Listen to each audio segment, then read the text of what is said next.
ನಮಸ್ಕಾರ ಸ್ನೇಹಿತರೆ. ಸುವೇಂದು ಅಧಿಕಾರಿ ಅವರು ತಮ್ಮ ಪ್ರಮಾಣ ವಚನ ಸ್ವೀಕಾರದ ಸಂದರ್ಭದಲ್ಲಿ ವೇದಿಕೆಯಲ್ಲಿದ್ದಂತಹ ಯೋಗಿ ಆದಿತ್ಯನಾಥ್ ಅವರ ಕಾಲಿಗೆರಗಿ ಅವರ ಆಶೀರ್ವಾದವನ್ನು ಪಡ್ಕೊಂಡ್ರು. ಕೇವಲ ಅವರ ಆಶೀರ್ವಾದವನ್ನು ಮಾತ್ರ ಪಡ್ಕೊಂಡಿದ್ದಲ್ಲ, ಅದ್ರ ಜೊತೆಗೆ ಯೋಗಿ ಆದಿತ್ಯನಾಥ್ ಅವರ ಆಡಳಿತ ಯಾವ ರೀತಿ ಇದೆಯೋ ಅಂದ್ರೆ ಅವರ ಸ್ಟೈಲ್ ಆಫ್ ವರ್ಕ್ ಇದೆಯಲ್ಲ, ಅದೇ ರೀತಿಯಾಗಿ ಸುವೇಂದು ಅಧಿಕಾರಿ ಅವರು ಈಗ ಪಶ್ಚಿಮ ಬಂಗಾಳದಲ್ಲಿ ಆಡಳಿತವನ್ನು ನಡೆಸ್ತಾ ಇದ್ದಾರೆ. ಯೋಗಿ ಆದಿತ್ಯನಾಥ್ ಅವರ ಸ್ಟೈಲ್ ಆಫ್ ವರ್ಕ್ ಯಾವ ರೀತಿ ಅನ್ನೋದು ನಿಮ್ಗೆ ತುಂಬಾ ಚೆನ್ನಾಗಿ ಗೊತ್ತಿದೆ. ಅವರನ್ನ ಈಗ ಸುವೇಂದು ಅಧಿಕಾರಿ ಅವರು ಫಾಲೋ ಮಾಡ್ಲಿಕ್ಕೆ ಶುರು ಮಾಡಿದ್ದಾರೆ.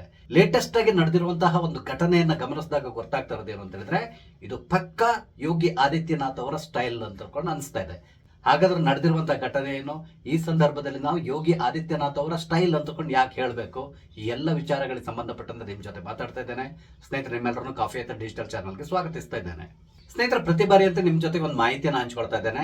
ನಾನು ಈ ವಿಡಿಯೋದಲ್ಲಿ ಕೆಲವೊಂದು ಟಿ ಶರ್ಟ್ಸ್ ಮತ್ತು ಜೀನ್ಸ್ ಪ್ಯಾಂಟ್ ಗಳ ಲಿಂಕ್ ಗಳನ್ನ ಹಾಕಿರ್ತೇನೆ. ನಿಮ್ಗೆ ಏನಾದ್ರೂ ಇಂಟ್ರೆಸ್ಟ್ ಇದ್ರೆ ಡಿಸ್ಕೌಂಟ್ ಪ್ರೈಸ್ ನಲ್ಲಿ ನಿಮ್ಗೆ ಉತ್ತಮವಾದಂತಹ ಟಿ ಶರ್ಟ್ಸ್ ಮತ್ತು ಜೀನ್ಸ್ ಈಗ ಫ್ಲಿಪ್ಕಾರ್ಟ್ ನಲ್ಲಿ ಸೇಲ್ಗಿದೆ. ನೀವು ಇದರ ಸದುಪಯೋಗವನ್ನು ಪಡ್ಕೊಳ್ಬಹುದು. ಸ್ನೇಹಿತರೆ, ಈಗ ಮುಖ್ಯ ವಿಷಯಕ್ಕೆ ಬರೋದಾದ್ರೆ, ಸುವೇಂದು ಅಧಿಕಾರಿ ಅವರ ಆಡಳಿತ ಪ್ರಾರಂಭ ಆಗಿ ಈಗಾಗಲೇ 1 ತಿಂಗಳು ಕಳೆದು ಹೋಗ್ಬಿಟ್ಟಿದೆ. ಈ ಸಂದರ್ಭದಲ್ಲಿ ಸುವೇಂದು ಅಧಿಕಾರಿ ಅವರು ತಾನು ಜನರಿಗೆ ಕೊಟ್ಟಂತ ಭರವಸೆಗಳನ್ನ ಈಡೇರಿಸ್ತಾ ಇದ್ದಾರೆ. ಹಾಗೇನೆ ಪಶ್ಚಿಮ ಬಂಗಾಳದಲ್ಲಿ ಇದ್ದಂತಹ ಬಹುದೊಡ್ಡ ಸಮಸ್ಯೆ ಏನು ಅಂತ ಹೇಳಿದ್ರೆ ಲಾ ಅಂಡ್ ಆರ್ಡರ್. ನೀವು ಕೂಡ ಗಮನಿಸಿರ್ತೀರಾ, ಮಮತಾ ಬ್ಯಾನರ್ಜಿ ಅವರು ಅಲ್ಲಿಯ ಮುಖ್ಯಮಂತ್ರಿ ಆಗಿದ್ದ ಸಂದರ್ಭದಲ್ಲಿ ಲಾ ಅಂಡ್ ಆರ್ಡರ್ ಯಾವ ರೀತಿ ಇತ್ತು ಅನ್ನೋದನ್ನ ಸ್ವತಃ ಗೃಹ ಖಾತೆಯನ್ನ ತಮ್ಮ ಬಳಿ ಇಟ್ಕೊಂಡಿದ್ದಂತಹ ಮಮತಾ ಬ್ಯಾನರ್ಜಿ ಅವರು ಅದನ್ನ ಬೇಕಾಬಿಟ್ಟಿಯಾಗಿ ನಿರ್ವಹಿಸ್ತಾ ಇದ್ರು. ತಮ್ಮ ಪಕ್ಷದ ಕಾರ್ಯಕರ್ತರು ಮಾಡುವಂತಹ ಎಲ್ಲಾ ಅನ್ಯಾಯಗಳಿಗೆ ಅವರು ಶ್ರೀರಕ್ಷೆ ಆಗಿ ನಿಂತಿದ್ರು. ಅವ್ರ ಮೇಲೆ ಯಾವುದೇ ರೀತಿಯಂತ ಕ್ರಮವನ್ನ ಕೈಗೊಳ್ತಾ ಇರಲಿಲ್ಲ. ಹಾಗೇನೆ ಪೊಲೀಸ್ ಇಲಾಖೆ ಕೂಡ ಅಷ್ಟೇ ಅವರ ತಾಳಕ್ಕೆ ಸರಿಯಾಗಿ ಕುಣಿತಾ ಇದ್ರು.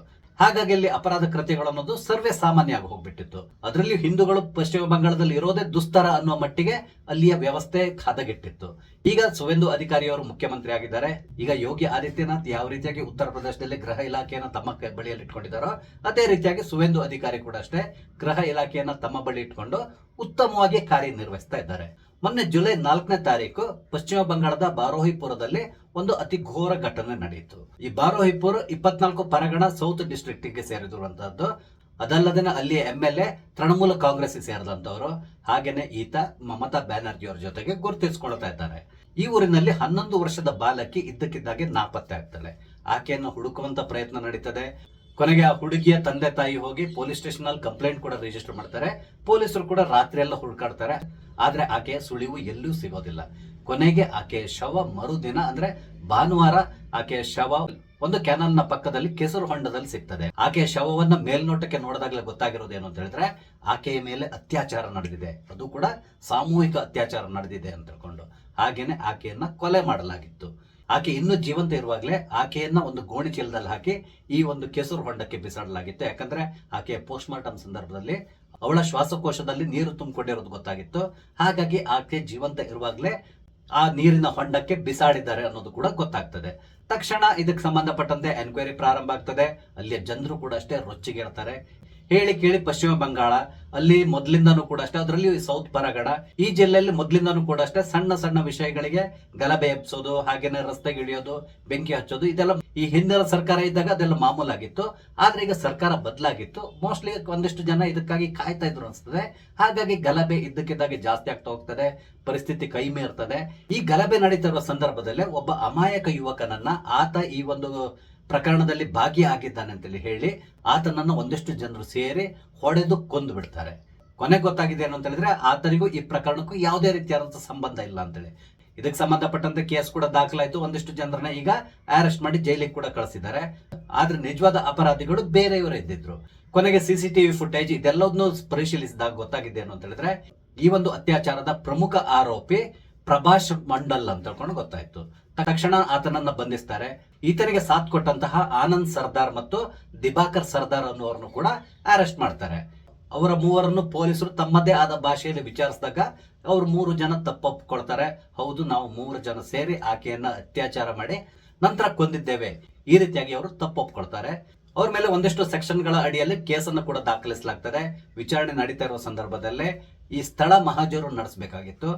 ಆದ್ರೆ ಹಗಲಿನ ಸಂದರ್ಭದಲ್ಲಿ ಇವ್ರನ್ನ ಒಂದ್ ವೇಳೆ ಸ್ಥಳ ಮಹಾಜರಿಗೆ ಕರ್ಕೊಂಡು ಹೋದ್ರೆ ಜನರನ್ನ ಕಂಟ್ರೋಲ್ ಮಾಡೋದು ತುಂಬಾ ಕಷ್ಟ ಆಗ್ತದೆ. ಯಾಕಂದ್ರೆ ಅಲ್ಲಿಯ ಜನ ಅಷ್ಟೊಂದು ರೊಚ್ಚಿಗೆದ್ದಿದ್ರು. ಹಾಗಾಗಿ ಅದನ್ನ ತಪ್ಪಿಸ್ಲಿಕ್ಕಾಗಿ ಪೊಲೀಸರು ನಿನ್ನೆ ಮಧ್ಯರಾತ್ರಿ 12:45 ಸಂದರ್ಭದಲ್ಲಿ ಈ ಮೂವರನ್ನು ಈ ಘಟನೆ ನಡೆದಂತಹ ಜಾಗಕ್ಕೆ ಕರ್ಕೊಂಡು ಹೋಗ್ತಾರೆ.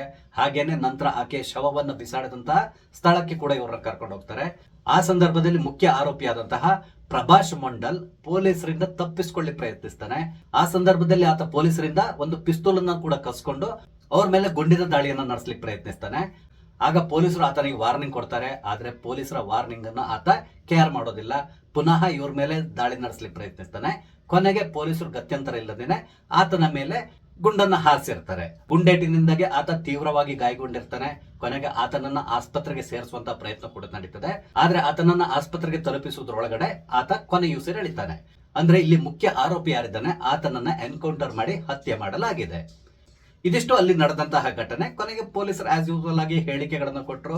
ನೋಡಿ, ಆತ ನಮ್ಮ ಕೈಯಿಂದ ತಪ್ಪಿಸಿಕೊಳ್ಳಿ ಪ್ರಯತ್ನಿಸಿದ, ನಾವು ನಮ್ಮ ಆತ್ಮರಕ್ಷಣೆಗಾಗಿ ಆತನ ಮೇಲೆ ವಿಧಿ ಇಲ್ಲದೇನೆ ಗುಂಡು ಹಾರಿಸಬೇಕಾಯ್ತು, ಆಗ ಆತ ಹತನಾಗಿದ್ದಾನೆ ಅಂತ ಕೊಂಡು ಪೊಲೀಸರು ಸ್ಟೇಟ್ಮೆಂಟ್ ಅನ್ನು ಕೊಟ್ಟಿದ್ದಾರೆ. ಇವರು ಕೊಟ್ಟಂತ ಸ್ಟೇಟ್ಮೆಂಟ್ ಅನ್ನ ಸರ್ಕಾರ ಕೂಡ ಒಪ್ಕೊಂಡಿದೆ. ಹೌದು, ಈ ರೀತಿ ಆಗಿದೆ, ಪೊಲೀಸರು ತಮ್ಮನ್ನು ತಾವು ರಕ್ಷಿಸಲಿಕ್ಕಾಗಿ ಆತನನ್ನ ಕೊಂದಿದ್ದಾರೆ ಅಂತಕೊಂಡು ಹೇಳಿಕೆಯನ್ನು ಕೊಟ್ಟಿದ್ದಾರೆ. ಇದಿಷ್ಟು ನಡೆದಿರುವಂತಹ ಘಟನೆ. ಇದೆಲ್ಲ ಆದ್ಮೇಲೆ ಇನ್ನೊಂದು ಇಂಟ್ರೆಸ್ಟಿಂಗ್ ವಿಷಯ ಏನು ಅಂತ ಹೇಳಿದ್ರೆ, ಈ ಆರೋಪಿ ಇದನ್ನಲ್ಲ ಪ್ರಭಾಷ್ ಮಂಡಲ್, ಈತನ ತಾಯಿ ನಡ್ಕೊಂಡಂತಹ ರೀತಿ. ಈತನ ತಾಯಿ ಆತನ ಹೆಣವನ್ನ ನಾನು ಸ್ವೀಕರಿಸೋದಿಲ್ಲ, ಆತನನ್ನ ನೀವು ಏನ್ ಬೇಕಾದ್ರೂ ಮಾಡಿ, ಆತನ ಹೆಣವನ್ನ ಬೇಕಾದ್ರೆ ಬಿಸಾಡಿ ಸುಡಿ ಅಥವಾ ಹುಗ್ದಾಕಿ ಏನ್ ಬೇಕಾದ್ರೂ ಮಾಡಿ ತೊಂದರೆ ಇಲ್ಲ, ನಾನು ಆತನ ಮುಖವನ್ನ ಕೂಡ ನೋಡ್ಲಿಕ್ಕೆ ಇಷ್ಟಪಡೋದಿಲ್ಲ. ಆತ ಈ ರೀತಿಯಾದಂತಹ ದುಷ್ಕೃತ್ಯದಲ್ಲಿ ಭಾಗಿಯಾಗಿದ್ದಾನೆ, ಹಾಗಾಗಿ ಆತನಿಗೆ ತಕ್ಕ ಶಿಕ್ಷೆ ಆಗಿದೆ. ಈ ವಿಷಯದಲ್ಲಿ ನನಗೆ ಯಾವುದೇ ರೀತಿಯಾದಂತಹ ಬೇಸರ ಇಲ್ಲ. ಪೊಲೀಸರು ಸರಿಯಾದಂತಹ ನಿರ್ಧಾರವನ್ನೇ ತಗೊಂಡಿದ್ದಾರೆ, ಸರಿಯಾದ ಕಾರ್ಯವನ್ನೇ ಮಾಡಿದ್ದಾರೆ. ಆದ್ರಿಂದಾಗಿ ಈತನ ಅಂತ್ಯಕ್ರಿಯೆಯಲ್ಲಿ ನಾನು ಭಾಗವಹಿಸುವುದಿಲ್ಲ ಅಂತಕೊಂಡು ಹೇಳಿದ್ರು. ಅದಲ್ಲದೇನೆ ಆತ ಮಾದಕ ವ್ಯಸನಿಯಾಗಿದ್ದ. ನನ್ನ ಮಾತನ್ನ ಆತ ಕೇಳ್ತಾ ಇರಲಿಲ್ಲ. ಆತ ನನ್ನ ಮಗ, ಹೌದು, ಸತ್ತಿದ್ದಕ್ಕೆ ನಂಗೆ ಬೇಸರ ಇದೆ. ಆದ್ರೆ ಈ ರೀತಿಯಾಗಿ ದುಷ್ಕೃತ್ಯದಲ್ಲಿ ಭಾಗಿಯಾಗಿ ಪೊಲೀಸರ ಗುಂಡಿಗೆ ಬಲಿಯಾಗಿದ್ದಕ್ಕಾಗಿ ನನ್ಗೆ ಯಾವುದೇ ರೀತಿಯಾದಂತಹ ಬೇಸರ ಇಲ್ಲ. ಆತ ಸತ್ತಿದ್ದು ಒಳ್ಳೇದಾಯ್ತು ಅನ್ನುವ ರೀತಿಯಲ್ಲಿ ಹೇಳಿಕೆಯನ್ನು ಕೊಟ್ಟಿದ್ದಾರೆ.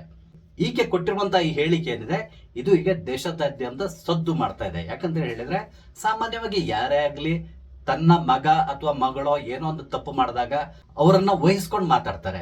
ಅವ್ರು ತಪ್ಪು ಮಾಡಿದ್ರು ಕೂಡ ಇಲ್ಲ, ತಪ್ಪು ಮಾಡಿರುವಂತ ಸಾಧ್ಯತೆ ಇಲ್ಲ, ಅವ್ರು ಹಾಗೆ ಹೀಗೆ ಅಂತಕೊಂಡು ಈ ರೀತಿಯಾಗಿ ಹೇಳಿಕೆಗಳನ್ನು ಕೊಡ್ತಾರೆ. ಆದ್ರೆ ಇಲ್ಲಿ ಈ ತಾಯಿ ಏನು ಹೇಳಿದ್ದಾರೆ ಅಂತ ಹೇಳಿದ್ರೆ, ನನ್ನ ಮಗ ತಪ್ಪಿತಸ್ಥ, ನನ್ಗೆ ಗೊತ್ತಿದೆ, ಆತ ಮಾಡಿರುವಂತ ದುಷ್ಕೃತ್ಯಕ್ಕೆ ತಕ್ಕದಾದಂತ ಶಿಕ್ಷೆ ಸಿಕ್ಕಿದೆ ಅಂತಕೊಂಡು ಆ ತಾಯಿ ಹೇಳಿದ್ದಾರೆ. ಆಕೆ ಕೊಟ್ಟಂತ ಈ ಹೇಳಿಕೆಗಾಗಿ ನಾವು ಎಲ್ಲರೂ ಕೂಡ ಹೆಮ್ಮೆ ಪಡಬೇಕಾಗಿದೆ.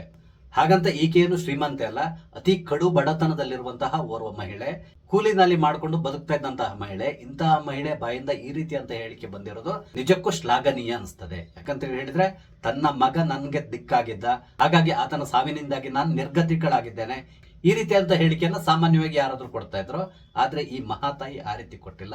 ಆತ ತಪ್ಪು ಮಾಡಿದಾನೆ, ಆತನಿಗೆ ಶಿಕ್ಷೆ ಆಗಿದೆ, ನನಗೆ ಯಾವುದೇ ರೀತಿಯಂತ ಬೇಸರ ಇಲ್ಲ ಅನ್ನುವ ರೀತಿಯಲ್ಲಿ ಹೇಳಿಕೆಯನ್ನು ಕೊಟ್ಟಿದ್ದಾಳೆ. ಯಾವಾಗ ಈ ಅತ್ಯಾಚಾರದ ಘಟನೆ ನಡೀತೋ ಆ ಸಂದರ್ಭದಲ್ಲಿ ಮಮತಾ ಬ್ಯಾನರ್ಜಿ ಅವರು ಇದರಿಂದ ಸ್ವಲ್ಪ ಮೈಲೇಜ್ ತಗೊಳ್ಳಿ ಪ್ರಯತ್ನಿಸಿದ್ರು. ನೋಡಿ, ನಮ್ಮ ಕಾಲ ಸುವರ್ಣ ಯುಗ ಆಗಿತ್ತು, ಈಗ ಸುವೇಂದು ಅಧಿಕಾರಿಯ ಯುಗ ಪ್ರಾರಂಭ ಆಗಿದೆ. ಪಶ್ಚಿಮ ಬಂಗಾಳದಲ್ಲಿ ಕಾನೂನು ಸುವ್ಯವಸ್ಥೆ ಅನ್ನೋದು ಸಂಪೂರ್ಣವಾಗಿ ಹದಗೆಟ್ಟು ಹೋಗ್ಬಿಟ್ಟಿದೆ. ನೋಡಿ, ಈ ರೀತಿಯಾಗಿ ಸಾಮೂಹಿಕ ಅತ್ಯಾಚಾರ ನಡೆದಿದೆ, ಇದನ್ನ ನಾನು ಖಂಡಿಸ್ತೇನೆ. ಹಗಲೊತ್ತಲ್ಲೇ ಕ್ಯಾಂಡಲ್ ಹಿಡ್ಕೊಂಡು ರಸ್ತೆಯಲ್ಲಿ ಒಂದು ಮೆರವಣಿಗೆಯನ್ನ ಕೂಡ ಮಾಡಿದ್ರು.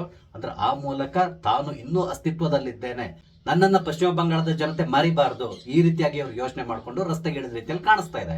ಈ ಹಿಂದೆ ಸಂದೇಶ್ ಖಾಲಿ ಘಟನೆ, ಆರ್ಜಿಕರ್ ಕಾಲೇಜ್ ಘಟನೆ, ಇದೆಲ್ಲ ನಡೆದಾಗ ಈಕೆ ಯಾವ ರೀತಿ ನಡ್ಕೊಂಡಿದ್ದಾರೆ ಅನ್ನೋದು ಎಲ್ಲರೂ ಕೂಡ ನೋಡಿದ್ದಾರೆ. ಸಾಕ್ಷ್ಯಗಳನ್ನ ನಾಶ ಮಾಡ್ಲಿಕ್ಕೆ ಪ್ರಯತ್ನಿಸಿದಂತಹ ಮಹಿಳೆ ಈಗ ಈ ಒಂದು ಘಟನೆಯನ್ನ ಖಂಡಿಸಿ ರಸ್ತೆಗಿಳಿದಿದ್ದಾರೆ. ಓಕೆ, ಅವ್ರು ಖಂಡಿಸಬೇಕು, ಅದನ್ನ ಪ್ರತಿಭಟಿಸಬೇಕು, ಸರಿಯಾದ ನಿರ್ಧಾರವೇ.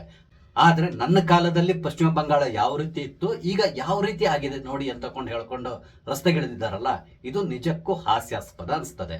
ಅದೇನೇ ಇರಲಿ, ಇಲ್ಲಿ ಸುವೇಂದು ಅಧಿಕಾರಿಯವರು ಹಿಡಿದಿರುವಂತಹ ದಾರಿಯನ್ನು ನೋಡಿದ್ರೆ ಅತ್ಯಂತ ಸ್ಪಷ್ಟವಾಗಿ ಗೊತ್ತಾಗ್ತದೆ, ಇವರು ಯೋಗಿ ಆದಿತ್ಯನಾಥ್ ಅವ್ರನ್ನ ತನ್ನ ಆದರ್ಶವಾಗಿ ಇಟ್ಕೊಂಡ ರೀತಿಯಲ್ಲಿ ಕಾಣಿಸ್ತಿದೆ. ನಿಮ್ಗೆ ಗೊತ್ತಿದೆ ಯೋಗಿ ಆದಿತ್ಯನಾಥ್ ಅವರು ಈ ರೀತಿಯಾದಂತಹ ಕ್ರಿಮಿನಲ್ಗಳನ್ನ ಯಾವ ರೀತಿಯಾಗಿ ಟ್ರೀಟ್ ಮಾಡ್ತಾರೆ ಅಂತೇಳಿ.